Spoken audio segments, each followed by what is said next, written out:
ഇതാ എന്റെ വീട്. വാ അച്ഛാ അമ്മ.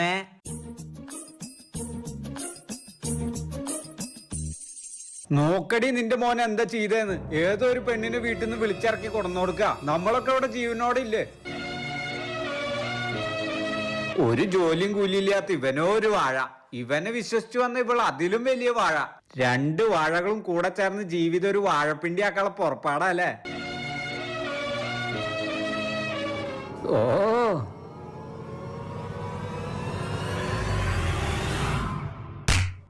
സ്വത്തിന്റെ ഭാഗം വല്ലതും ചോദിച്ചാ അടിച്ച് പെരടി ഞാൻ തിരിക്കും. ഇറങ്ങി പോടാ. ഹലോ, മൂത്തവർക്ക് നേരെ കൈ ചൂണ്ടി സംസാരിക്കണോ? നിന്റെ അച്ഛനമ്മ ഇങ്ങനെയാണോ പഠിപ്പിച്ചിരിക്കണേ? ഞാൻ പറയണത് അങ്ങോട്ട് കേക്ക്. എന്താ നീ പറയാൻ പോണേന്ന് എനിക്കറിയാം. തിരിച്ചുപോയാ നിന്നെ വീട്ടിൽ കേട്ടില്ല. അതുകൊണ്ട് ഇവിടെ കിടക്ക ഒരു ഇടം തരണന്നല്ലേ. അതൊന്നും ഇവിടെ നടക്കില്ല. ഇറങ്ങിക്കോ. രണ്ടെണ്ണം പറഞ്ഞ എന്നെ കൂട്ടിക്കൊണ്ട് വന്നതാ. സമൂസ 5.50 വാങ്ങിക്കണ്ട. വാങ്ങിച്ചു താമ്മേ. സമൂസ, വട, ഉള്ളിവട, പപ്പട വട.